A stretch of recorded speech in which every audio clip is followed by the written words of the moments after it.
que acompanham a programação da Rádio Independente. Estamos aqui em São Leopoldo, onde nesta quinta-feira se comemora, então, especialmente aqui em São Leopoldo, né, o bicentenário da imigração alemã, aqui que foi o berço da chegada, então foi onde chegaram os primeiros imigrantes alemães, justamente aqui no Rio dos Sinos. Eu estou aqui com o historiador José Francisco Alves, que vai nos falar um pouco, né, nos relatar, então, alguns dados dessa chegada dos imigrantes, justamente aqui nesse local, em 1824.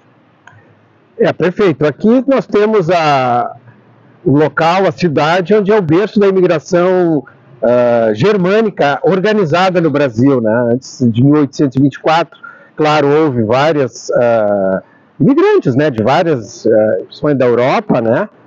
De vários países. Mas, no caso da imigração germânica, é organizada porque alguns anos antes, mesmo o Brasil ainda império, né, se pretendia trazer imigrantes para ocupar o Brasil. Porque a ideia era ocupar o sul do Brasil, o Rio Grande do Sul é a última área costeira do Brasil a ser colonizada, né, bastante tardiamente. Então, naquela época, a fronteira com os castelhanos, né, já antes desses países serem independentes, como nós, já havia esse conflito e havia necessidade de pessoas aqui, né. Então, logo depois do Império, a continuidade do projeto de ocupar essas terras, né, e uma das ideias dos imigrantes, né, principalmente os europeus. E a primeira etnia que chegou maciçamente aqui, né, fora, claro, os portugueses, né, através dos seus outros locais, como a Ilha da Madeira e os açorianos, mas outras nações foram os imigrantes germânicos, né. E o que se sabe a partir daquele momento, então, da chegada deles, como é que foi essa transformação aqui no Rio Grande do Sul?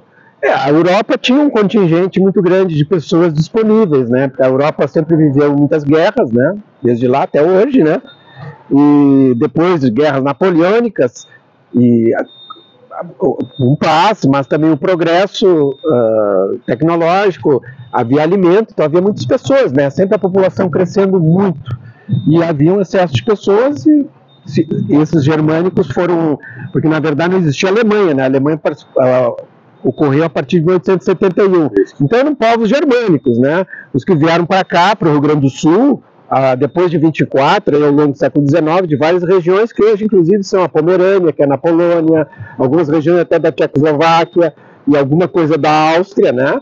Mas maciçamente de onde hoje é a Alemanha, né? Todos os povos que têm em comum a língua alemã, né? Essa é a grande cultura que veio para cá, né? Os que profetizavam a cultura germânica por meio da língua alemã, né? E qual é o principal legado que o senhor entende, né, como historiador, que o senhor acha que os imigrantes alemães deixaram para nós? Tem vários legados, né, porque foram ao longo de vários anos, inclusive o século XX, né, o século XX até houve um contingente muito maior de imigrantes alemães, por incrível que pareça, né, mas então ao longo de quase um século tivemos muitas pessoas, né, que atuaram em várias áreas, na arte, no comércio, na indústria, na arquitetura. Então a contribuição é muito vasta. Ok, muito obrigado pela sua participação aqui na programação da Rádio Independente. Diretamente estamos aqui de São Leopoldo, justamente do lugar onde em 1824 chegaram os primeiros imigrantes alemães para a Rádio Independente do Lajeado, o repórter Alício de Assunção.